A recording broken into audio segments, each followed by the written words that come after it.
I'm gonna have more money, more money, more money. What about more weed? Okay. More rhymes, more platinum hits. What about over there? More, and in his coffin. more.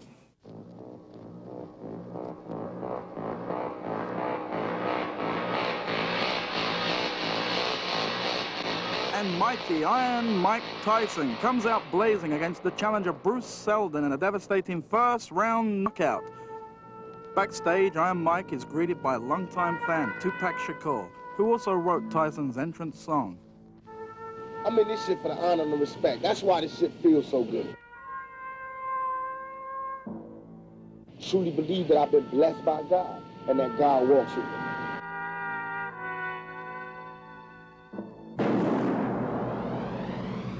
Controversial rap artist Tupac Shakur is fighting for his life. A gunman opens fire on rapper Tupac Shakur's car. He is in critical condition. Rap star Tupac Shakur was riding in this black BMW with a music producer when someone opened fire.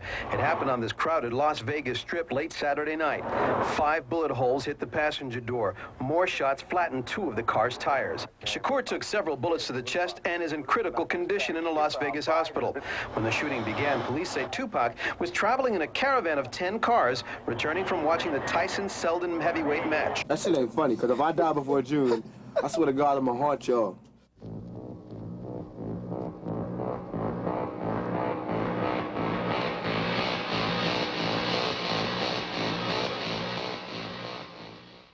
Tupac wasn't born, he was sent to us. I mean, he got the greatest mother in the world, but he was actually sent to her, and she was good enough to let him come to us. And he gave himself to the world. Given name is Tupac Shakur. I'm from the Bronx.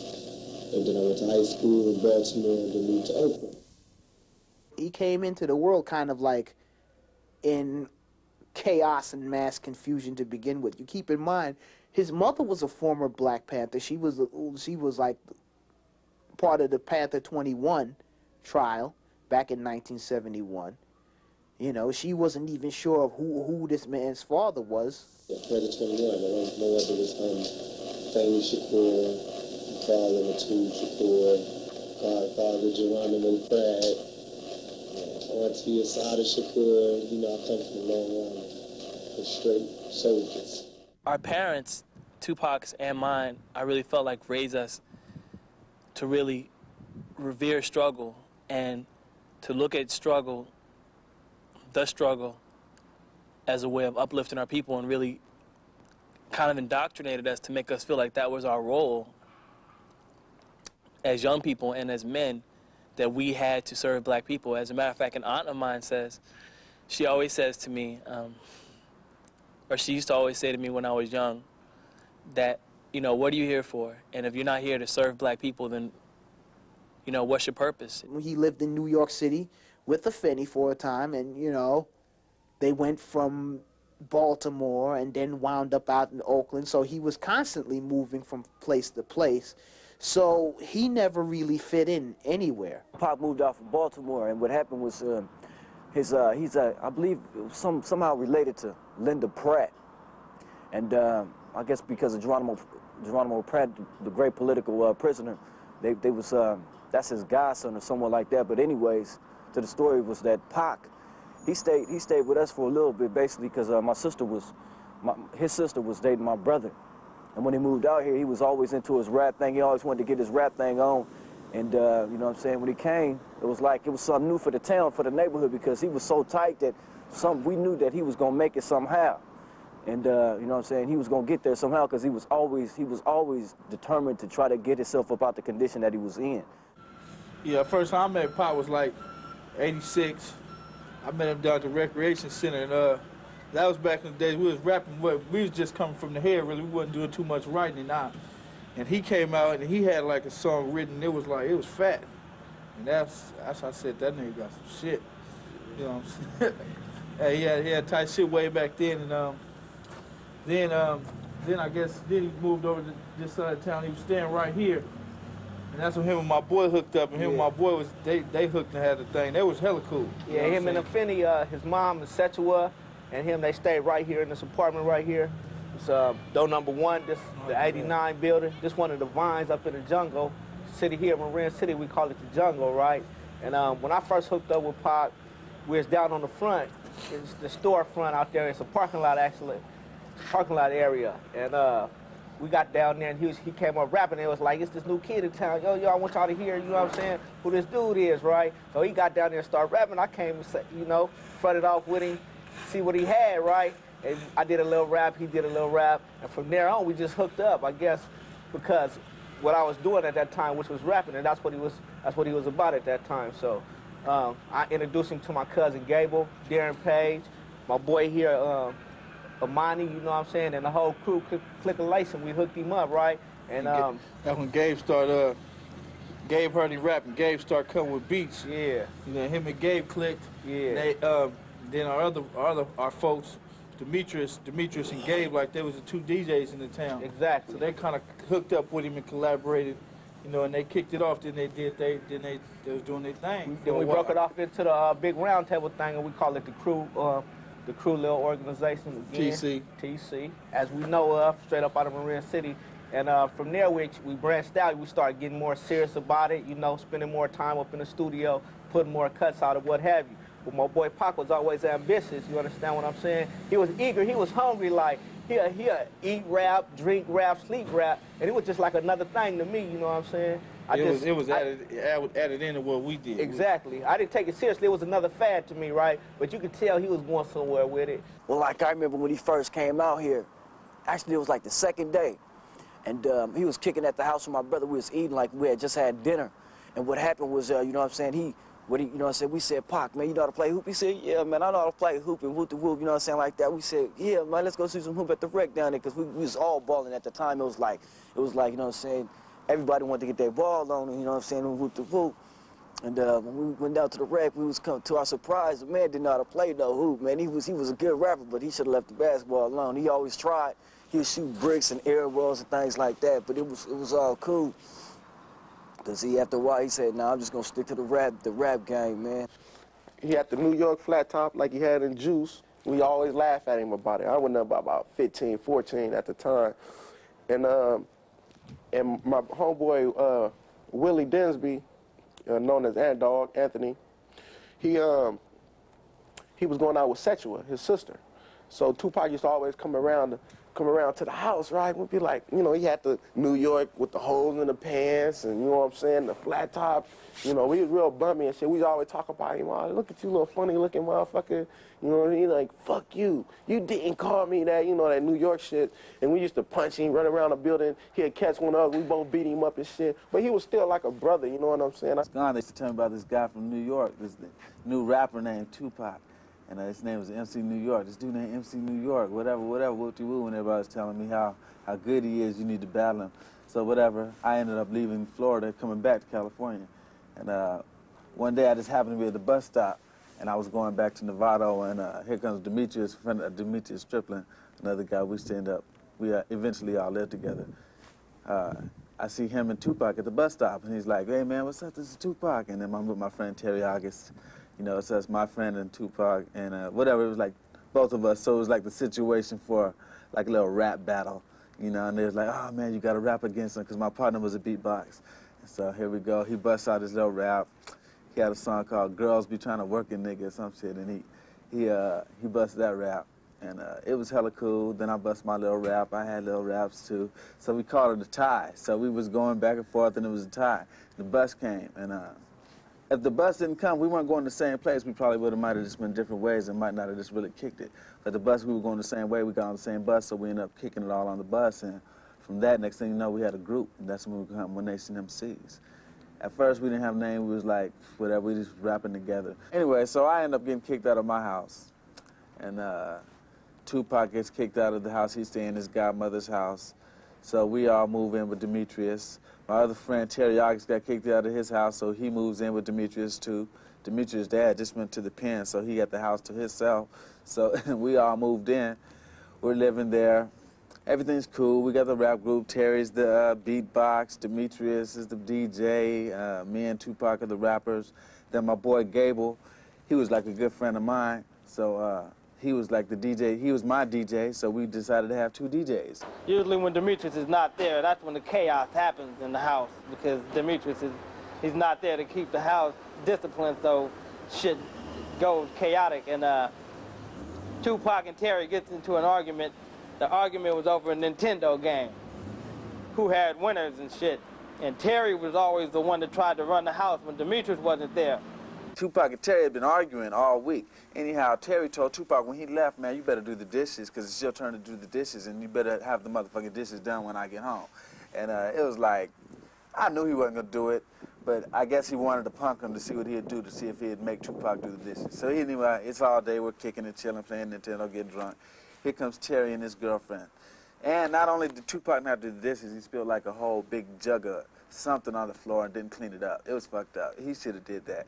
But he did it just to spite Terry. Here comes Terry walking in. He instantly is going off. He got his girlfriend with him, and he must have been in a bad mood. He's going off on Tupac. Tupac jumps up across the coffee table over to Terry, jumped all in his face, started cussing him out. They like face to face. You know they about to box. Me, Troy, and Gable, we all in there. We just like looking. And Tupac wasn't going for it because Terry was, you know, he was in the wrong, but he was still bullying the shit out of him. And so Tupac, you know, not going for it with his, you know, with his mouth and his attitude, he said, fuck it. He ran up from about 10 feet away, coming with a wild right, and threw it and missed and hit the corner of the washing machine. Big washing machine, didn't budge. Well, it was cold. It had to hurt so bad. It said, bam, right on the corner. Whole knuckle was just instantly just swole up. He missed. We're like, oh, he missed. Terry scooped him up, dropped him, and kicked his ass. He didn't go to the hospital after hitting the washing machine, and he was, you know, he was a good actor, playing off the pain. We knew he was in pain. His hand swole up twice the size of his hand, and I knew he had to like shatter a knuckle or break a finger or something. But he never went to the doctor. It never healed right. And yeah, he was in pain for a long time, trying to play it off. That's probably where he got his acting skills. We had our little tour thing. We had a little tour we put together. We was going to L.A. to do a show for the New African Panthers. This was hella cool, because to us, this was like, fuck it, we're going to drive to L.A., you know, from like the Bay to L.A., you know, we're going to do this show for the Panthers in South Central L.A. We hiked. You know, we didn't estimate the traffic and all that bullshit, so we got there like 6 hours late, and we kept stopping at payphones, calling them, telling them we'd be there in about an hour. Called them about 5 times saying that. And we finally got there 6 hours late. They waited. You know, they wasn't upset with us, wasn't disappointed. We gave them a hell of a show, you know, a hell of a show. We had a couple songs. We had Panther Power. They really liked that. That was like our little anthem song, Panther Power, Panther Power. We had One Nation MCs, and then we had a song called Fantasy. And so we did 3 songs for them. And they had a whole agenda for us for that night and the following day and all that. And then part of that agenda was a self-defense training class, and which included full combat and full contact combat. They taught us some cool stuff, I admit, but it was, you know, it was kind of hard work, but they had to doing a lot of stuff. Them brothers know their shit. They can kick some ass. They was down with some deep black belts or whatever. Tupac learned a good move. He learned a move where if you get knocked down, you're on the ground on your back, to like crowd your back, put all your weight on your back, lean back, and keep one foot cocked back and one foot up, and just kick at the person and like just rotate around and just keep your eye on them. And they can't, you know, unless they want to get kicked, they can't really do nothing. You can trip them up also if you know some moves like that. And Tupac learned that. And when the instructor called on Tupac to go to fight with somebody, to spar with somebody, the first thing he did before he even threw a blow was drop to the ground and get in that position so he couldn't get hit and he can keep the dude off of him. And it worked, you know. He kicked the dude a couple times. Dude couldn't get in, so he didn't lose, you know. And it came in handy one time in Marin City. One night, we were all drinking 40s. My cousin's Jetta, and we was having a good time, you know what I'm saying, and we got to talking about girls that we had fucked and what had happened, you know, and I had messed around with one of Tupac's girls, and he was like a little bit jealous, I guess, and he said, we actually started capping, playing a dozen, talking about each other's moms, and, you know, his mom was on crack and all that shit, and we just clowning each other, you know, and it got a little out of hand, got serious, and I told him, basically, from the jungle where we at, we're getting your ass, you know what I'm saying, and he said, oh, you ain't gonna whoop me.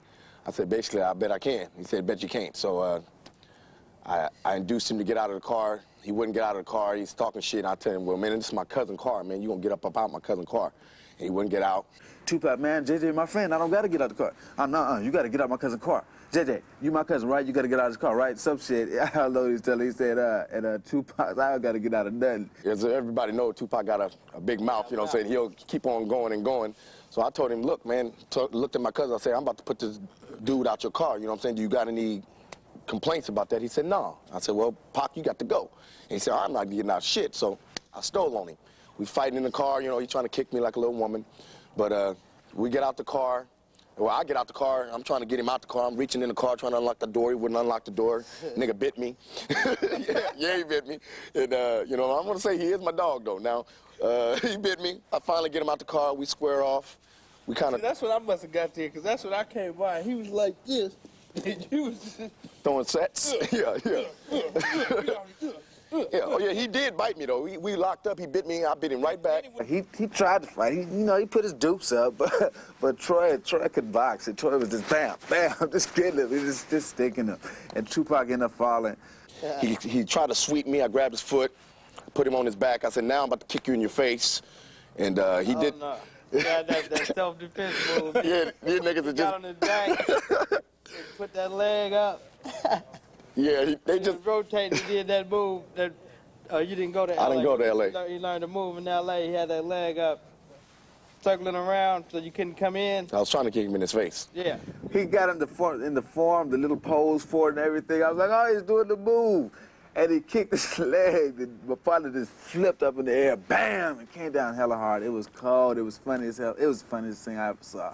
Shortly after that incident when he had to fight with my boy Troy, you know what I'm saying, he had fought 4 stripes, I guess, so to speak, right there. He had earned his position, you know what I'm saying, established himself in Marin City. So then I took him up under my wing, you know what I'm saying, this crew organization that's out here in this jungle, California, right? And we got a lot of respect around this community and shit like that. Believe that. There's a few families here that got such amount of respect, you know what I'm saying? So after we took him up under the wing, it was like it wasn't nobody fucking with him no more, you know what I'm saying? It's like now you're going to have to fight me, Troy, Gable, and everybody. We meant that. You know what I'm saying? We meant that. So he kind of, that was like an initiation for him right there. And he loved us for that. Troy jumped him in, you know what I'm saying? He loved us for that. Oh, yes, he did. Yes, yeah, he did. We went he remembered us from that day on because of that, you know what I'm saying? We go to Santa Rosa and fight some niggas we don't even know and for our boy. And he be the first one to just bomb on the motherfucker. Hell yeah. You know what I'm saying? After that day, I mean, we couldn't even beat him to the punch no more. Hell no, he knew that we was... Reverse that shit around. He knew that we was no joke. He said, oh, I'm with these niggas. You know, these niggas like to throw things. Like, he loved to throw things. I ain't gonna lie. You catch him beating a motherfucker, you know, rarely. You understand what I'm saying? Police come, you hear sirens, we ready to break back to the car and shit. He want to cuss the police out. Police, fuck you, mother. Yeah, he hate the police. Hate the police. Let's start there.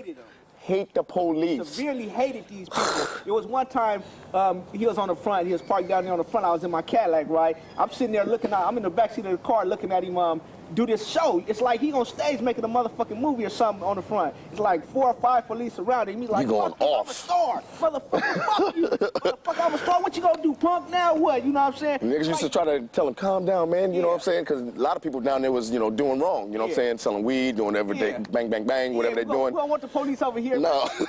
These people. He said, fuck them. Fuck you, fuck them. And he was just going off. I'm like, man, this man here is sick, man. Okay, well, I'm going to tell you a story about me and Pac, you know what I'm saying, doing a little freaking.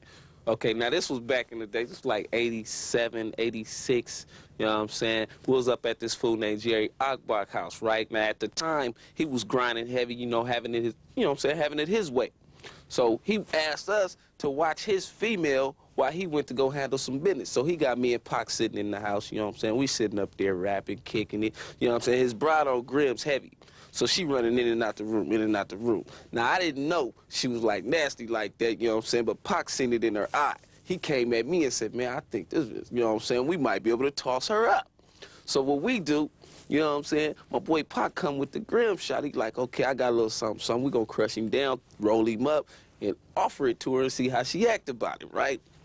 So before we even had the opportunity to finish setting up our plan, baby come out the room damn near naked, talking about what's up, right? Now I'm feeling kind of bad because this is Jerry's house. We in his house with his bitch, you know what I'm saying? Pac smiling, you know what I'm saying? But now I was feeling kind of bad. So we kind of like try to play it off, you know? It was like, well, you know, we don't even know about this freaking you talking about. And baby was like, okay, well, shit, you know what I'm saying? If y'all don't want to fuck with it, you know what I'm saying? And then she leave out the room. My boy Pac come at me. Ice, what you doing? That's bad, man. What's up? You just gonna pass it up, you know what I'm saying? So he convinced me, talked me into doing it.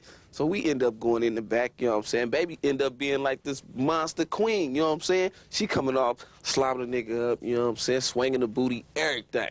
You know what I'm saying? Me and Pac do monster freaking. We all get dressed, get back ready. Jerry come in the house, we act like ain't nothing happened. You know what I'm saying? This the kickback spot. He never knew, but now you know. In actuality, Tupac was he was quite a serious man too. There was one event where we was at the Travelodge Hotel around the corner. We was all up here parlaying in 79, the next building over from here, right? And we had a few 40s and we was drinking, smoking on some dozing and shit. And we asked this dude to take us to the hotel, right?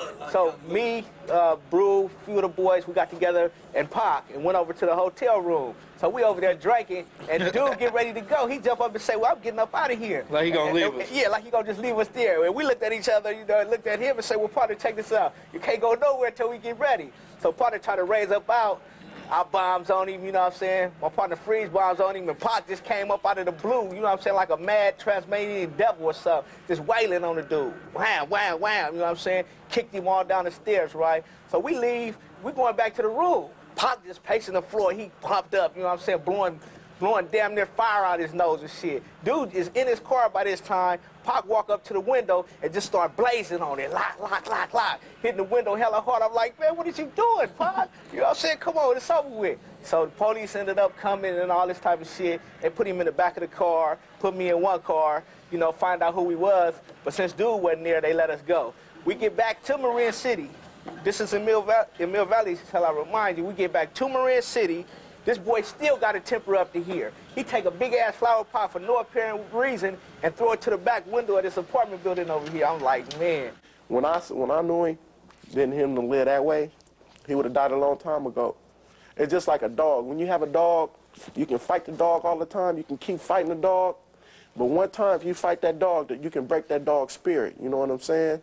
And that's what I feel would have happened to him if he would have stayed in the jungle. Tupac, you know, he was in Marin City. He was going to school there. He was living in the ghetto, you know, selling drugs and everything. But he was also, you know, getting involved in these poetry readings, you know, that was run by a woman named Layla Steinberg, who was a part-time teacher at Bayside Elementary School, and she also used to promote shows. She'd promote shows there sometimes in Marin City and in other community neighborhoods, and she was working with a rapper named Ray Love, and Ray, you know, Ray was trying to pursue his rap career, and then one time she was, I guess, teaching at Bayside Elementary School in Marin City, and Tupac came up to her, and I guess they had both been reading the same book, and you know, they hooked up, and he became you know, kind of her protege. She was his manager. Him and Ray Love were in the group called Strictly Dope. Ray Love had already been hooked up with Tupac, and they became Strictly Dope.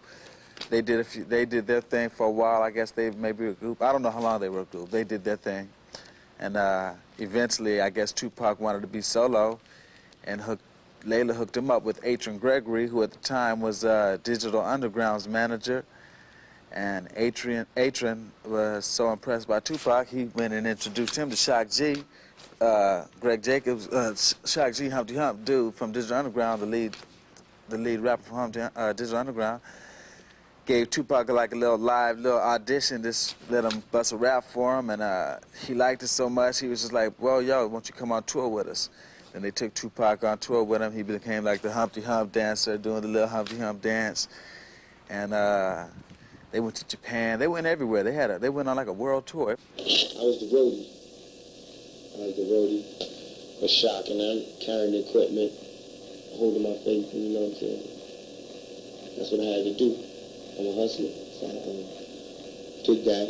And on my spare time, when we go on tour, I pick up all the shit I had to pick up, drop it down, you know what I'm saying, and brush down the piano, and Shock would be playing the piano. And like Serge or Latifah or Kane would be rapping at the piano, and that's when I would let people hear me. I'd always be ready with a rhyme. And I kick around, Moni, everybody started listening to, and that's how I started getting friends in the industry. Then I knew people, you know what I'm saying, and that gave me confidence. I would, you know, get more risky, you know, write shit. And then Shock was like, you want to do the same song? I was like, hell yeah. So I had like 15 minutes to write my part. I just scribbled the shit out, did it, and people really liked it, and he felt good. And he was like, I want you to be the rebel of the underground, you know? I want you to keep me underground, keep me street, because I would have never thought to do nothing like that. And I want you to keep me down there. And what I'm going to do is give you whatever you need from Digital Underground. He had no place to keep his clothes and stuff, because I think Shock moved out of the department right before the tour, because he wanted to get a new one. So Pac kept all this shit at my place, and he said he was going to help pay rent at my apartment. And, you know, when he came back, he said he'd pay for all the time, whatever it was, that he left all this shit there. And when he came back, however, he didn't pay me, because he said Shock fucked him out of some money. And so it was no problem with me. From that point, he got his own place over in Oakland. Tupac had an apartment in Oakland with all the Digital Underground members. And one incident, I went over there with Mike Cooley, and we were smoking blunts, watching Brenda's Had a Baby. It was the first day it came out. You know what I'm saying? He was on the phone calling New York, calling everywhere. He was hella hyped about it and shit. And he just kept smoking, kept choking. And somebody knocked on the door. I was like, glide down. He like, damn, he get to pulling 12 gauges and Glocks up out of everywhere. Glocks up out the kitchen. You know what I'm saying? So it's like, I was like, damn, what the fuck going on? You know what I'm saying? And then he finally opened the door, right? Everybody in the whole room got a gun. I'm like, damn, this nigga paranoid, man. Why is he so paranoid like that? But he say he got robbed before, and he'd be damned if they rob him again. Me and Brewster rode over there, and he went to his house. He had an apartment in Oakland. He had an AK, a brand new AK. He had a brand new Glock 9 and a brand new video camera. So we playing some song, rapping on the video camera, playing with the guns and shit, and having a ball. And that was about the last time we really kicked it. Send a shout out to your boy Gable. And Ryan D just had his baby. Yeah, Ryan D, congratulations on your baby. What's up, Gable? Congratulations. I know you named Tupac up. Let's check out my messages. And eventually, you know, his stage appearances grew more and more. Digital started letting him do more stuff, and then he rhymed for the first time in 1991 on the Digital This Is an EP release, which led to him getting his own deal with TNT and releasing the album Tupacalypse Now. While I was hustling or whatever, Tupac would be writing raps a little more than me. He wrote all the time, too. He was just like me. And I figured, you know, so we used to always say, man, you gotta write, you gotta write. And I remember he'd like come down, I'd be shooting dice, and I remember he'd come down with like songs like Brenda's Got a Baby, and he'd like, oh, dude, check this out, come here, man. I'm like, what's up? He'd show me like, I could see how he wrote it, you know, Brenda's Got a Baby. He said he'll start busting the rap, saying he'd have the chorus already worked out. He'd be like, Brenda's got a, you know, he's like, I'm gonna have the chick and the dude singing that with dude. I'm like, okay, that's tight. All right, I got to go, you know. And next thing I know, he said, man, come to the studio, meet me at Starlight at 12. We go down there, here he is, woo-de-woo, hooking up songs, you know, just like he said, man. I'm like, that's tight. I remember when he first came out, had so much energy, and when I read interviews with him, even like his definition of niggas never ignorant, getting goals accomplished was so deep in the way he used to talk about, you know, black nationalism and black economic communalism and black cultural nationalism and struggle in his songs. Brenda's Got a Baby and Dear Mama. He has so much to give us. I mean, the cat was wealthy. And we are some real niggas! There you go, Pac. She interested. There you go, Pac. She said it's cool to talk to me. Don't you know you got a great pair of legs? Yeah, man. For her. For her. They talk like that here. For her. For her. when we talk like this. For her. Walking down the streets in New York, I got a 40, not a court. So listen to the thought. Back in the J-Town, I bet they didn't know that Tupac would come up and I'm never going down. And I won't sell my soul. I left wearing silver, came back sporting gold. Drake, no, I ain't fake, and I rape any trunk that tries to play me out, cause I know how to pump the funk. So either back up or get dumped, cause you know Tupac ain't no chump. My homies from the old block, they all down with Tupac, cause they know my rhymes rock. And they never really changed, cause I came back the same, still with the same name. Tupac, I drop any pump I pop. If you think you can rock, then get dropped. Here we go, I can flow, and I ain't through yet. I ain't frontin', but the blunt is going out, don't sweat. A biker, a Chinese. We don't have the lights, but I got the fucking thread. Stop, let me walk by. I'm in New York, watch me walk high. Anybody wants to front, they could get hit like a motherfucking blunt. And you don't stop. I had heard his material previously, but it didn't strike me as gangster-oriented. It was kind of like gangster, but it was kind of like a revolutionary gangster. And to interview him, he struck me as just somebody that, you know, you kicked it with on the corner, man. He was like one of the boys. He was really like one of the boys, and I came away very impressed. He was very cordial to me. You could see the anger in him, but at the same time, he was a very introspective young man, and we had a very intellectual-based interview, which lasted like for more than an hour. And I came away very impressed with him, because it wasn't like some rappers, they just want to get into it for the money. He actually had a plan, you know, a plan of action. It was to make money, but at the same time, he really wanted to sincerely perform for the people. To me, it's just like this. Just the industry. To me, I put everything on the street level, and commercialized rapping is like having sex for the record company. That's like letting them pimp you. So it's cool if you letting them pimp you and you getting the money. You're reaping the rewards of the commercial success. You know what I'm saying? If that's what you want to do, cool. But then come out with some hits, too. You know, come out with some hip-hop. If that's what you got to do to bring the bacon on, I can't blame you. Drop that shit. But on the flip side, you better have some old lottie-dottie shit. You know what I'm saying? And instead of that, they letting, like, you know what I'm saying, groups, I won't say anything, but, like, you know what I'm saying, A.B. Factory, they just, you know what I'm saying, they just putting out song after song, making, like a fucking, like, this is rap. This is a rap, because just because his words are rhyming, that's not rapping. It's a trip, because I remember when he was recording the album, his style, the way it changed, the way he's been growing in his style, or, you know, developing, which is what you're going to do, especially when you're young and you get older, you get tighter as you get older. He, back then, he was rapping more all mellow. All his songs was mellow. I mean, he had songs like Brenda's Got a Baby, Words of Wisdom, and, you know, When My Homies Call, Part-Time Mother. All his songs were mellow and cool, like kind of like pop, trying to, you know, damn near like I'm trying to make everybody happy. But he had a couple hardcore songs, you know, not really hardcore like gangster shit, just cussing at the world, but, you know, just kind of hard on his level. You know, that was the Tupac that we was used to kick it with. That was, you know, before he started. This is right when he was filming Juice, but he hadn't let the Bishop thing get to his like rap style yet. You know, and that's what happened with Strictly for My Niggas, when he decided to be, you know, hardcore, because now here he is, having done this movie, now he's a movie star and a rap star. And the star he played in the movie was the person that people in the your audience or whatever thought was kind of, damn, Bishop was cold, Bishop was crazy, you know. So now, Tupac, you was Bishop, what's up, Bishop? Now he's like hard now, and so he had to go with that role now all of a sudden, and even though that wasn't really him. Tupac's, I wouldn't say daily. It's more like minutely ritual. Yo, I got to have a blunt every minute, and if I see another bitch, I swear I'll be up in it like the one we saw down there. The Puerto Rican, she wasn't speaking, but I saw that ass, and I swear to God, I was tweaking. I just had to have some, just like a piece of gum, maybe bubble yum. I want to chew it, do it, screw it, and leave it alone, cause yo, you know how I bone.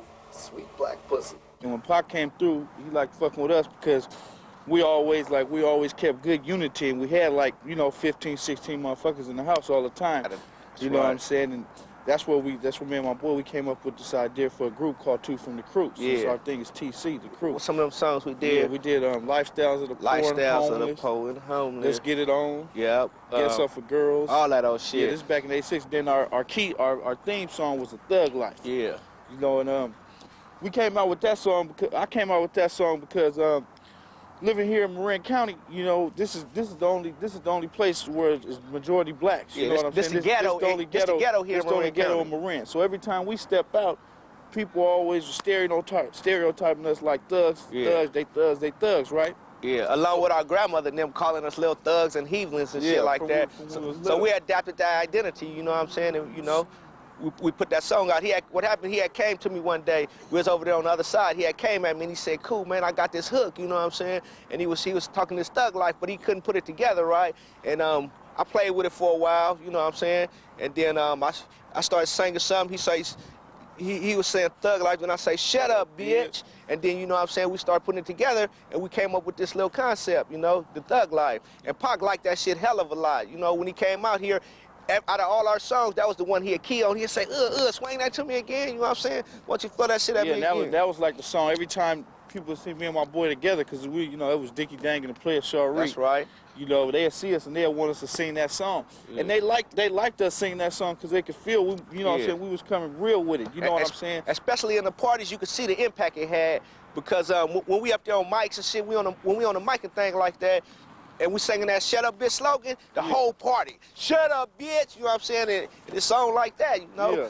Like adapted to that because he liked the unity we had with each other because you know what I'm saying, it's like if you fuck with one, you gotta fuck with everybody. That's you know what I'm saying? And he loved that unity. He always wanted to be a part of something. Yeah. That's why people say he liked the West Coast more because it was a lot of love. Thug Life originally, it was him and Stretch Walker, who was from New York, and Stretch was connected with a lot of people on the East Coast, such as Notorious B.I.G.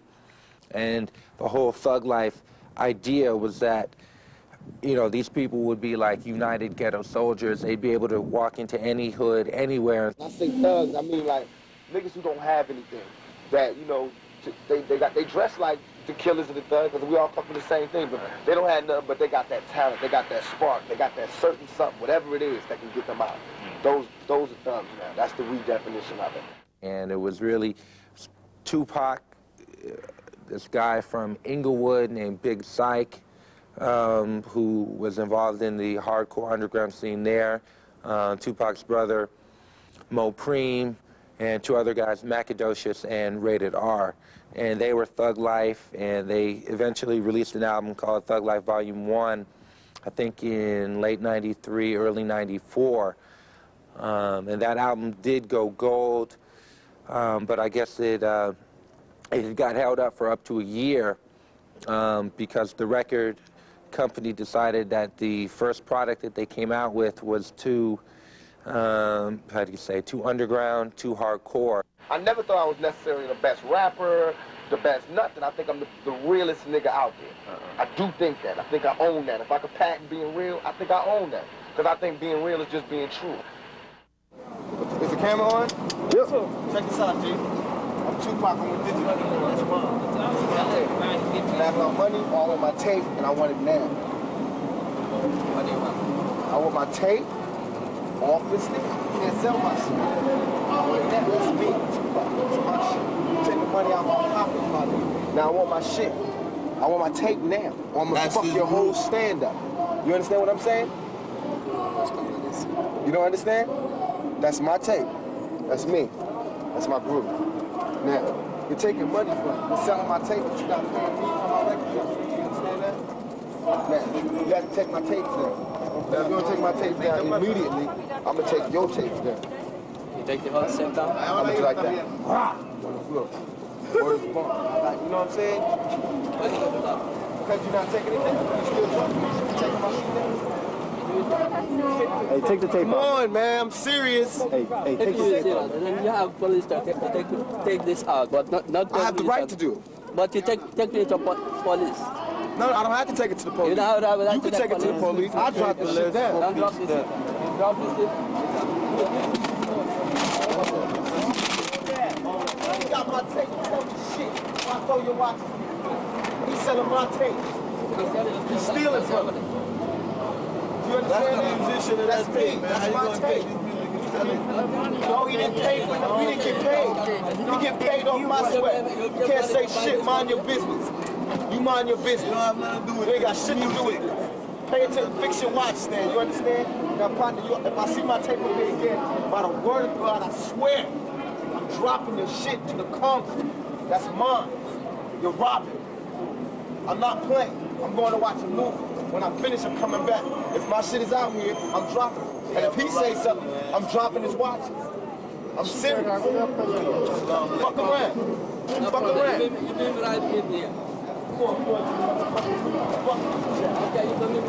I swear to God, I'm not playing. Okay, I know you're not playing. I know you're not playing. None of my tape.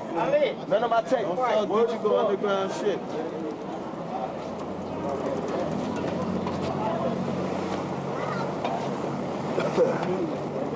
They said man rhyme. Fuck them niggas. Man rhyme. Selling my shit got the number. Yo, all my homies back in the O and the J, all them niggas. Fuck y'all. Cause y'all ain't here right now, so fuck all y'all. Nah, what's up, Tamar? Gang, all them niggas. I don't know what's up. What's up? Who is it? What's it? I want some eggs. What I want? Some eggs and sausage. I'm starving. Oh my Tracy, baby. What's happening, baby? Can I get my morning?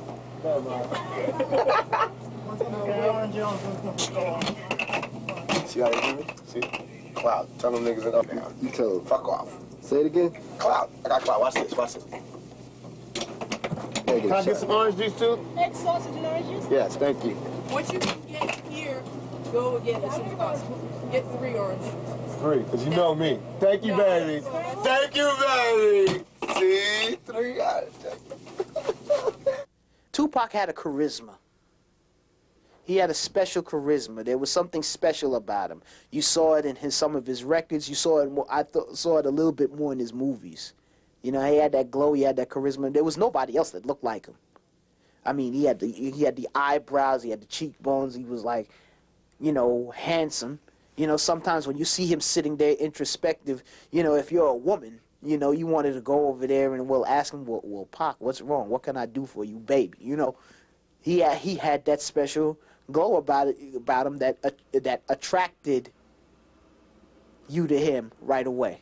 This is why I do the doo-doo at, look, at the film. Ain't nothing changed, ain't nothing changed. For all my niggas back home, I want you to know I'm not changing. I'm still real. I'm still that same nigga, a blunt. I'm still real jerk. Don't be so hard on your mom, man. She ain't doing all that shit. I'm gonna show her this, man. I love So you. say that little skinny motherfucker. I love you, baby. Wait, who's the Mac though, Tupac? He ain't the Mac. I'm the motherfucking That's the Mac. I'm the motherfucking Mac tonight. Well, show me who's the Mac. Huh? He said you ain't got shit on him. He said he ain't having it. In the moon. He the Mac on the moon. About the moon, dude. He get all the bitches on the moon. He said he ain't having it though.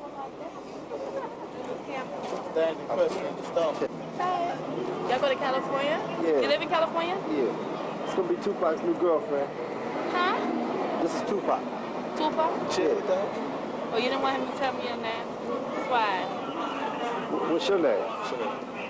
Shasha. Y'all kick me. Yeah, That's my nickname. My boy live right around the corner here. Right on 50 So what y'all doing out here? Going to movies. Y'all just out here visiting New York? Doing the movie. Doing a movie? Yeah. Doing a movie one. Yeah.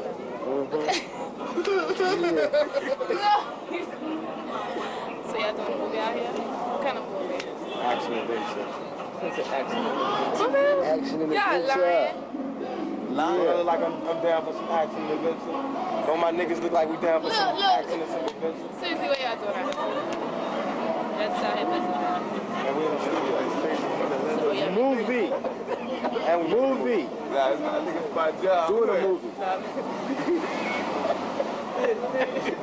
See, I'm not from here. I'm from DC, but I got to finish school. I'll finish school next year. How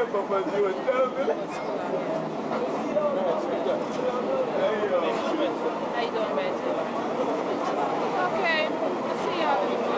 Can't get us a discount? Huh? Can't get us a discount? I wish I could. No, I don't even get one. You know how New York is? You ain't gonna keep me warm? How long you been going with her, man? Yeah, tell me. I'm not fucking with that big bitch. I was trying to get us in. You wanted the coochie. I wanted to get us in the theater. Sure. She can't play with the Why would you yo-yo. say She can't play with my yo-yo. Yeah, she can play with my kazoo. But if you look at Bishop and Juice, he was a thug. You know what I'm saying? And that's how Tupac wanted to sort of put a thing out like Bishop. He's a thug. Don't fuck with him. Don't fuck with me. You know what I'm saying? I'm willing to die for what I believe in. This and that. That's the attitude he wanted to portray, but he wasn't really like that. You know what I'm saying? I mean, he probably never got the chance to love nobody because ain't nobody ever loved him. After this Bishop shit, all of a sudden people thought he was hard, and that's all it took. It convinced him, okay, I just got to be hard. And he started making that change. And before you know it, now you got Tupac Thug Life. Strictly, you know, he comes strictly for my niggas. He throwing a couple tattoos and shit. You know, and all of a sudden, you know, he's starting to change that slow progression to the Tupac he was, or the Machiavelli he was before he died. Put the camera back here so I can say, fuck y'all bitches. Do it look like I need y'all? Y'all don't suck my motherfucking ass. Fuck them bitches. Them young, disease-carrying hoes, all them young white broads. How you know they got diseases, man? Because they been passing them shits around like they was papers. You cut some? Never. Because I don't fuck with them bitches. I don't fuck with them whores. Damu, you know which ones is passing them shits around because you seem to always catch one. Sorry, you know you my nigga, Moose. But you do be catching them though, G. You and Pogo, y'all some famous. Let me get some and burn it. Burn. Burn sold his dick, man. Man, your dick ain't even working anymore. That shit done went to the clinic so much. Yo, we leaving my house now. Fuck everybody. The opening movie Juice, he had a pajama party in Frisco. In his first movie, oh man, he was so excited, you know what I'm saying? He called my house, Troy, man. I know you coming, you know, you, Kendrick, and your boys, you know what I'm saying? So we rented a limo, and he had a limo, we was behind his limo, we in Frisco, and we parlaying, we having a good time. And after the thing was over, they had an after party in Oakland. So he said, yeah, man, y'all limo follow our limo. And he was kicking half the people out, you know what I'm saying? This is my favorite incident, my boy. He said, okay, these niggas here, I want you to make sure they in, you know what I'm saying? Give them a little pass and everything, you know what I'm saying? He treated like king, and that's what I have to say. That was my favorite incident, that he didn't leave us out. Even though he did, you know, kind of shied away from the jungle after that little incident down here happened. He never forgot about his real boys, you know what I'm saying? I'll give him that.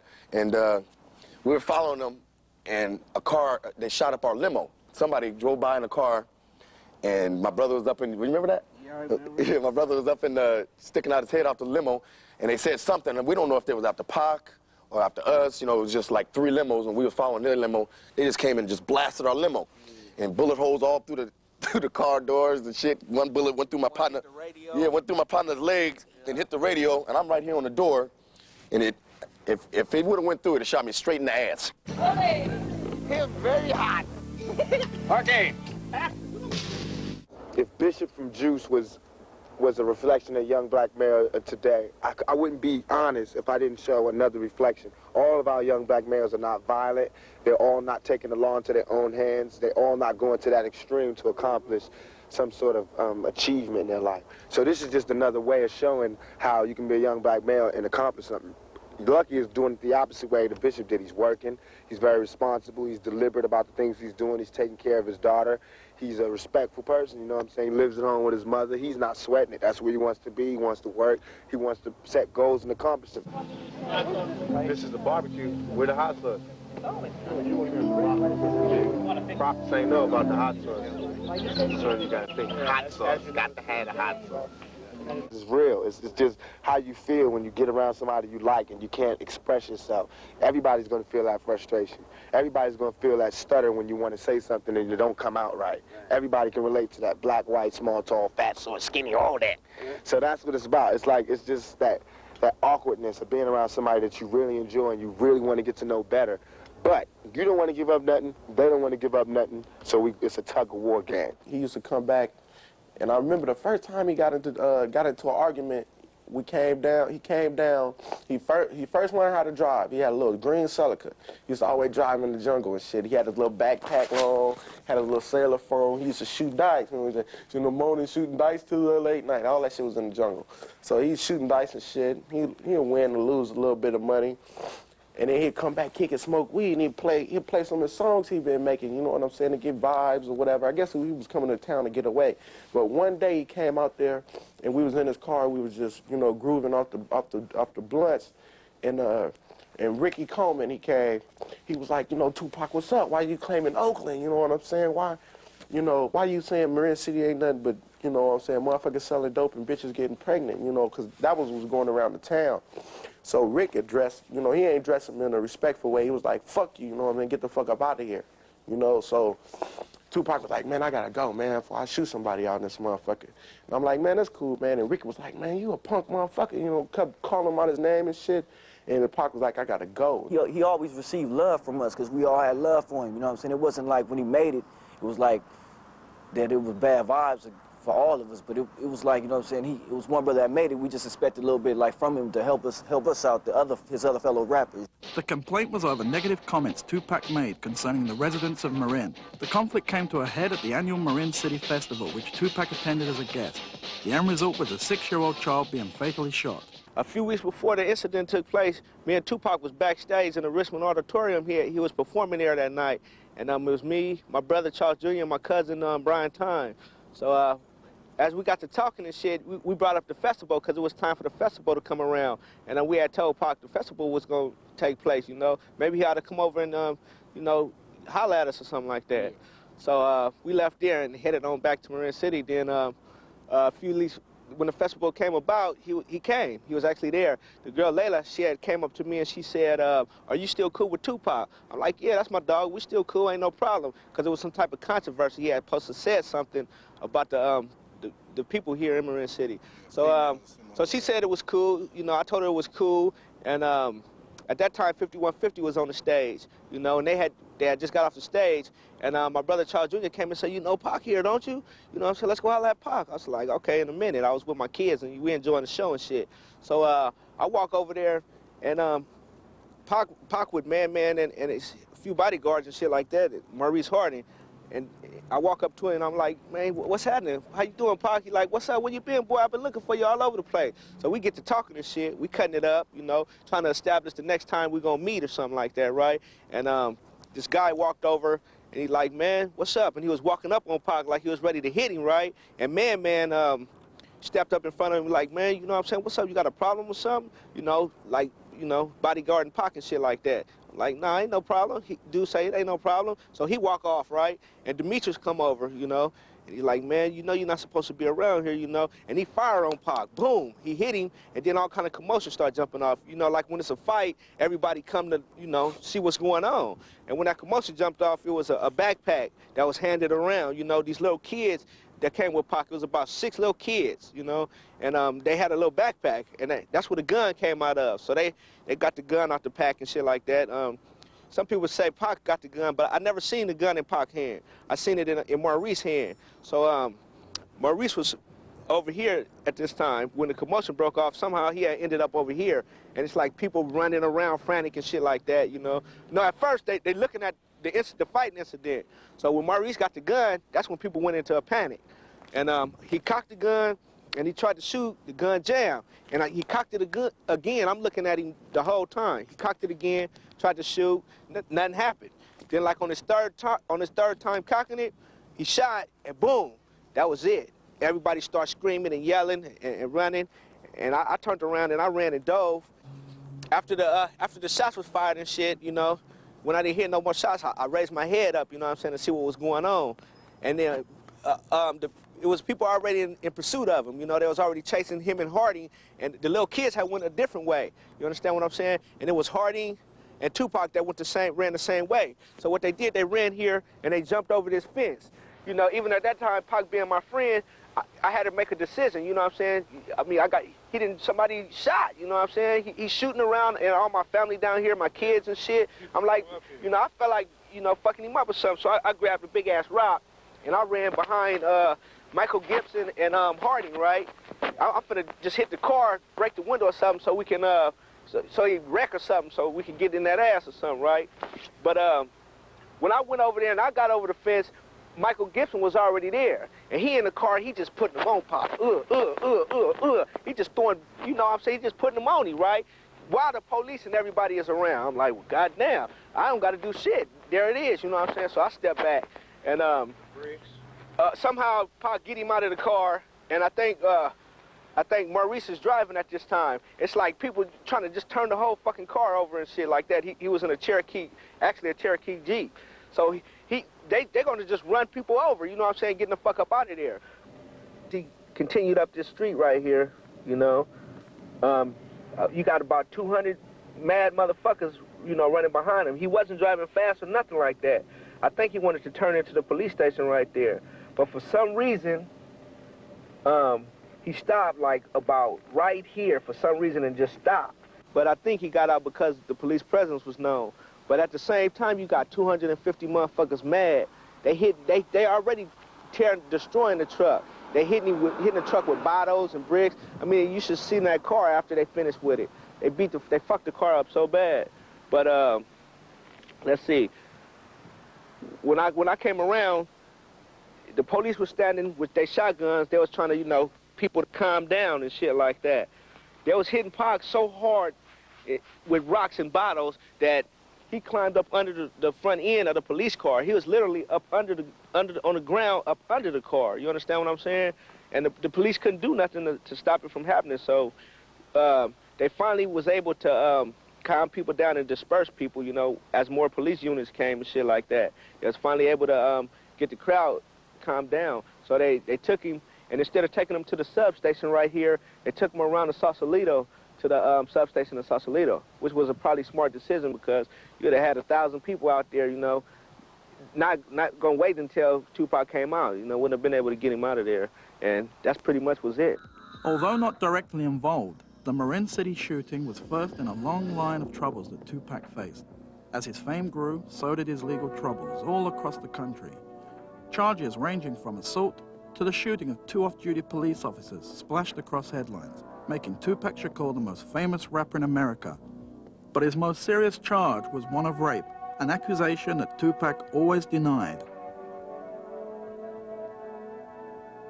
It was on the night of November the 30th, 1994, when Tupac and his entourage went for a recording session at the Quad Studio in New York, when 2 gunmen opened fire and shot him a total of 5 times.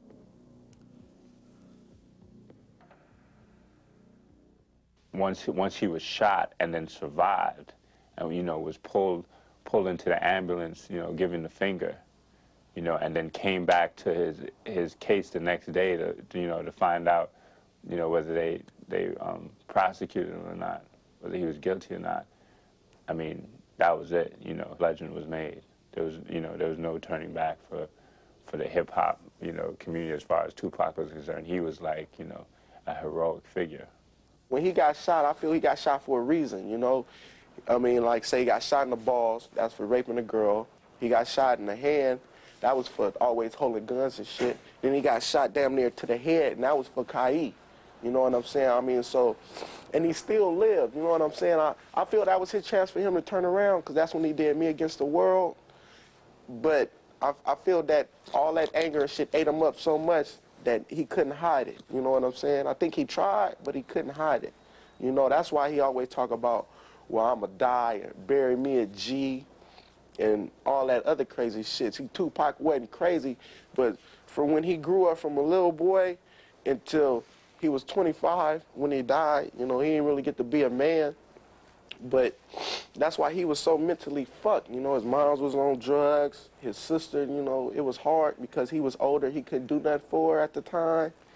And, I mean, I feel the same way because I live that way. And it's like, I mean, by the time you get the money or where you need to go, it doesn't even matter. It's like the money supports the habit now. You know what I'm saying? So, I mean, he wasn't crazy. He had a lot of sense. But there was a lot of things he couldn't control. It was after he went to jail for his sexual assault conviction, and nobody would bail him out. His bail was set at $1 million. You know, here was this guy that was just a bad boy. His media image portrayed him as someone completely out of control, who was very much like his screen persona. You know, nobody would bail him out. Nobody would put up the $1 million. And the only person that did that was Suge Knight of Death Row Records. When I was in jail, Bad Boy Puffy was the crown fucking Don. Even though Suge, as big as he was, and Snoop, at that point, they just with 2 million sales, they took the whole shit. Yeah. Because Suge had Snoop to worry about with the trial. He couldn't be out there. That's what you're supposed to do. Right. Into Tupac, a young captain. I want to join the family, Don. Get me out. I want to join the family. Got me out. I'm out. I'm in the family. We make out. We did. We went through some sacred shit, me and this nigga. Me and this nigga Suge. We was, every day I did my album, he was there every day. Every night we stayed up. We tossed it up together. We went out. We went to Mexico together. Went to Hawaii together. We went everywhere. Took this chain right here. He probably made this the most popular item in the world. I mean, he took it and he flashed it on All Eyes on Me. He flashed it all the time. It was the proudest thing he can be involved in. He was, Pac come from a real deep background for us, the Panther Party. And Pac used to say, me and you and Death Row, we like the Panthers Party, but we're not going around there saying black power this, black power that. We actually doing stuff. You know, we feeding people, we giving jobs, we giving hope. Tupac wanted to be a leader. You know, he had the charisma to be a leader. You know, he had the intelligence to be a leader. You know, he had everything, you know, he had the credentials to be the leader, but he didn't have, you know, what the psychological know-how, you know, to really become a leader. Instead, he was more of a follower. And I think that's what brought him into the death row camp with Suge Knight. He was impressed with Suge. You know, it was almost like hero worship. The greatest joy to me, that Pac would tell you, he wouldn't sugarcoat it, he would tell you the truth. Like the first time, it was things I didn't even know. The first time he ever been to a basketball game in his whole entire life, I took him. And it was the Lakers playing the Bulls, and, you know, we had our floor seats around the floor, you know, with the food and cracking jokes, talking about the players, robbing, running here, talking about this person, and we would make a big thing about it. So after the game, he'll grab me and be hugging me and say, man, I had so much fun. He said, don't you know, this is the first time I ever been to a basketball game? So you look back and go, man, that's like you actually done something good. About 4 of my partners, we flew down to Vegas. My buddy lived down there. And we was going to the clubs and hanging out. 622. 662, yeah, that's it. 662, yeah. So we pull up to the club on a Friday night. We get there Thursday. We come up on a Friday night, and we ask them what time the club closed. And they say, oh, it closed around whenever Pac and them leave. We say, Pac in there? He said, yeah. I said, we need to hook up with our boy. And we're looking. He in his drop-top Rolls Royce. You know, I'm proud of my boy. I said, Pac, we jump out the car, you know what I'm saying? All these brothers rush up with guns, you know what I'm saying? Come out with their guns out and shit. We was like, you know what I'm saying? Straight up, hey, man, I ain't got nothing to do with nothing. He said, they're my partners, they're my partners. So he rushed over, he gave us nothing but love. You know, he hugged us. He said, hey, man, I ain't gonna lie. I like to kick with you niggas as much as I can, but I'm about to go fuck baby. And we was like laughing and shit, you know what I'm saying? He said, but I'll tell y'all what, y'all meet me here tomorrow, and I'll get y'all in. And we was like, all right, cool. So next night, we parlaying. After the fight, went to the fight, kicking it. We go to the club. He pulls up in the roads, him and Suge. And, you know, there's so many people just going Tupac, going crazy. I knew he had love for us when I just broke out and said, Jungle. That's all he looked. He spotted my face and said, you.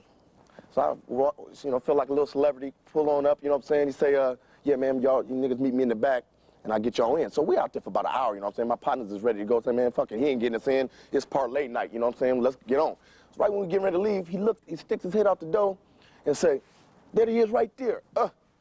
Treat us like kings. Got us in. We're in the back chilling like superstars, you know what I'm saying? Danny Boy, Tyson, Pac, Suge, we back there just kicking like major giants, you know what I'm saying? He give whatever y'all want to drink, man. You know, we drinking, and smoking blunts, weed, everything. We goes in the club, we parlay. I don't see my boy for the rest of the night because I'm a freak. These niggas know I'm a freak, you know, I get freaky, you know what I'm saying? I'm on the dance floor all night, you know what I'm saying? And after we, you know, it's about 5 o'clock in the morning, we about to bounce up out the club.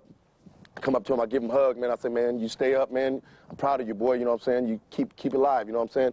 And the look in his face, you know, I could tell that he wasn't, you know, he wasn't really happy, you know what I'm saying? So me and my boys bouncing, we get outside, I said, man, that man ain't happy, man. He said, how you can tell? He said, man, you see his face? It's like Suge was running everything. I'm gonna have to let that be known. Suge was running everything, like snapping his fingers, niggas was just running and shit, you know what I'm saying? But I told him, you know, he didn't look happy. People felt that Tupac or myself attacked people. Pac only attacked the people who wasn't right with the community. That's how he really felt. If it was a rapper who was fake and they were only doing it for the money, Pac attacked him. If it was a rapper that messed with guys and go both ways, Pac didn't feel that was good. Because Pac felt he was real serious about the music. So if you're a producer or you rap, and regardless if you're married or not, and you got a boyfriend that works for you, a real boyfriend who used to be a dancer, Pac studied all the facts. Pac was real smart. So before he say something, he'll go and do his homework.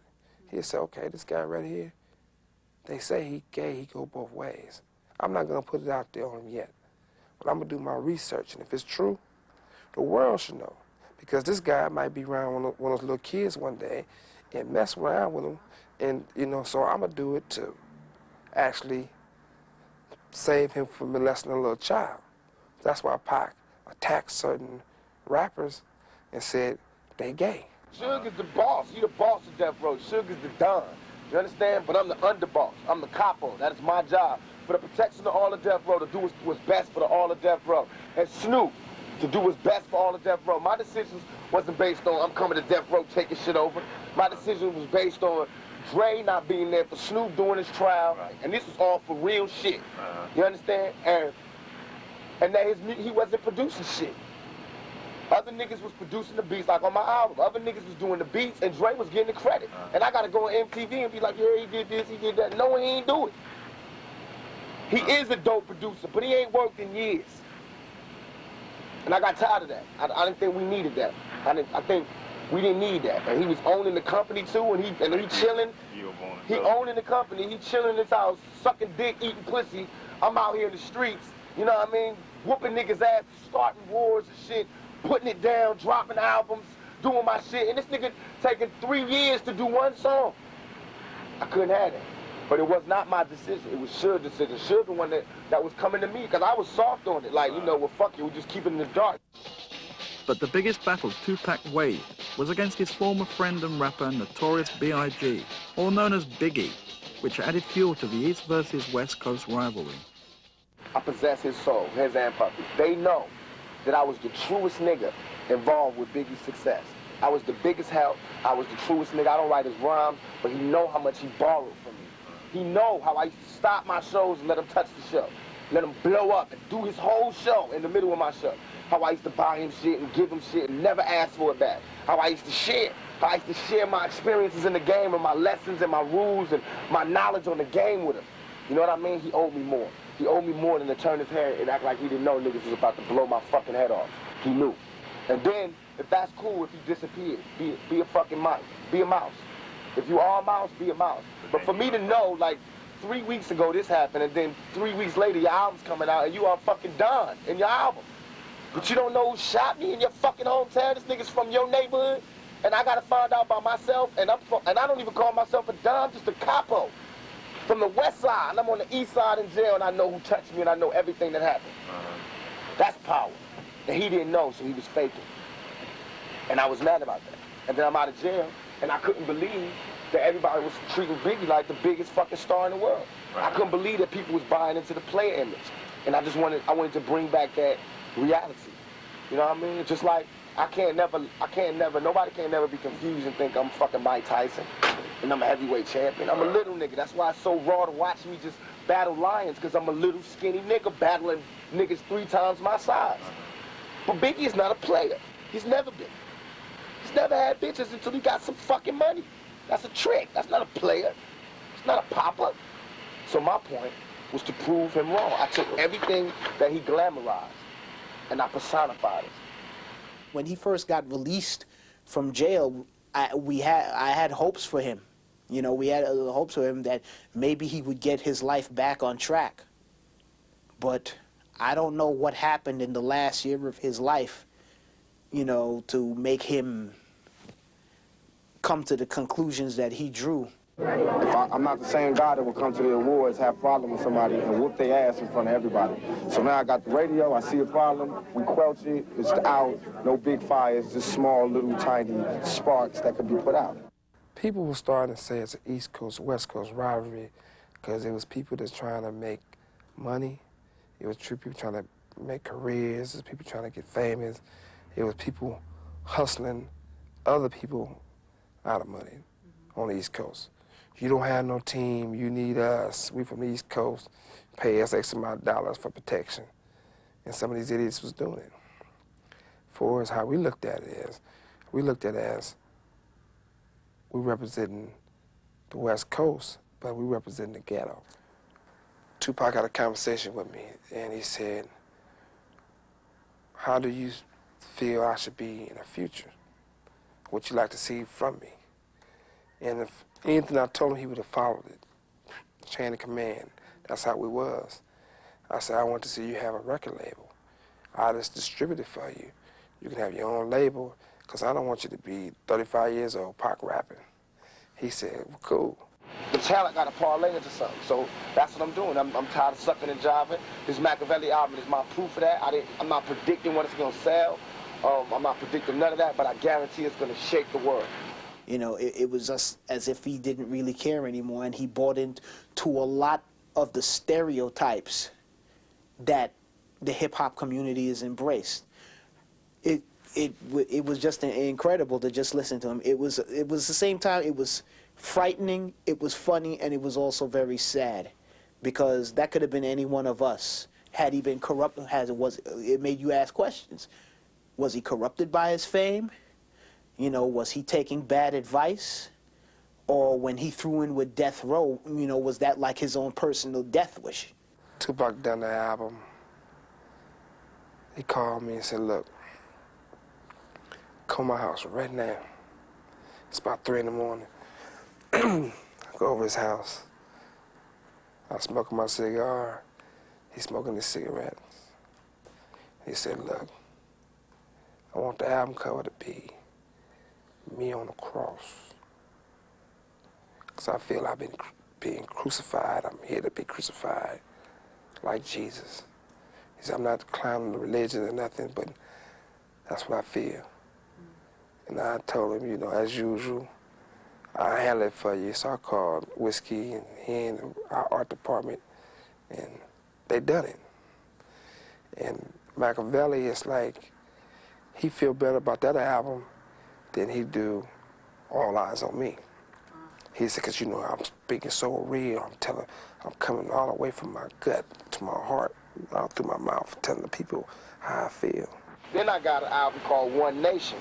That's for everybody that's shooting darts at me, player hating, you know what I mean, behind this East Coast, West Coast shit. My plan was always to unify, you know what I mean? It was only to, it's like a military coup. When the CIA, they don't just go to the country and start, you know what I mean? They got to get the niggas that run it out of there. So that's what we doing. They gone now.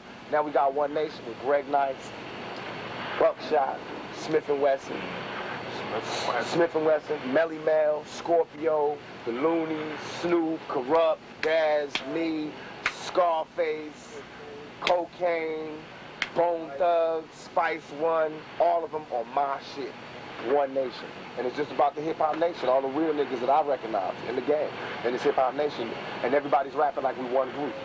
And it's gonna be more than one. The first one's coming out on my shit, Machiavelli, and the next, Duck Down, gonna put it out on the East Coast. One Nation Volume 2. How we met, how we came together to work on the One Nation was kind of like a spiritual vibe, like a meeting of the minds. Like when you hear Tech still talk about I shine, you shine, and we speak about the shining. And if you've seen the movie The Shining, dealing with a type of a mental telepathy or inner knowing, and just calling out to that knowing. And it's kind of like he called out specifically to us, and just speaking to him over the phone, and it was like we knew each other. We never hung out before, so we knew each other. So everything was spiritual, and when we met, it was all love. So like 5, yo, what's up, nigga? Yo, I seen you before, type of thing. You know what I'm saying? Hacking Tupac come down the stairs with a blunt early in the morning. Drew High and Buckshot is playing with the water guns, and like it's funny to me to see Pac pick up a water gun and play. You know what I'm saying? He's playing with him, Buck, Tech, Drew. They running around his big house, his pool, and they're playing with water guns. And it was funny because he actually stopped and said, hey, don't wet the windows. It costs a lot of money to clean the windows. But it was just like, it was a sunny day, and it was all good.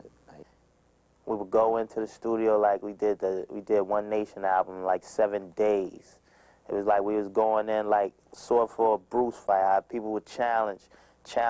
We was all Bruce Lees stepping into the studio. The studio was the challengers, or the different artists who would come up to challenge us.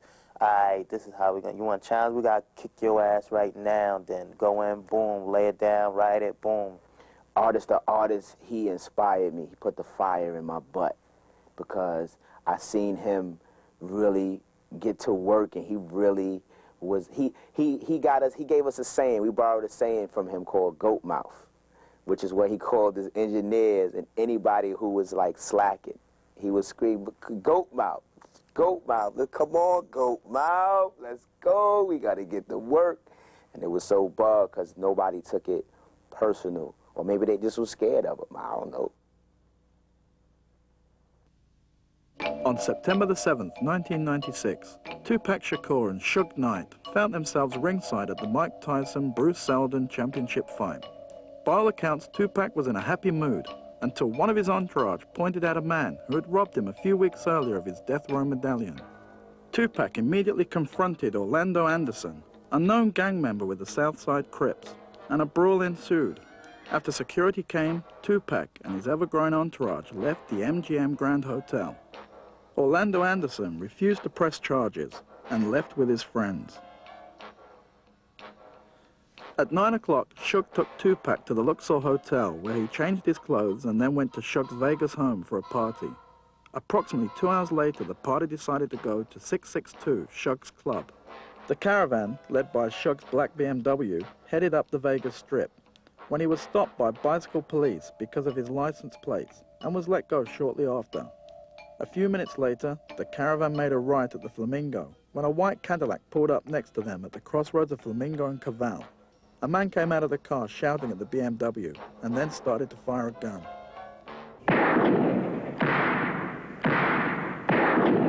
When I heard the shots being fired, Pac stood up to try to get in the back seat to get out the way of the shots. That's how he got shot in his hip, which hit one of the bones, the doctor said, and traveled to hit his lung. When he stood up, I grabbed him and said, get down, and covered him. When I pulled him down, that's when I got shot in my head. About 11:17 p.m. tonight, we had several vehicles traveling eastbound on Flamingo. Officers were at the Maxim Hotel investigating a stolen vehicle when they heard several gunshots being fired down below.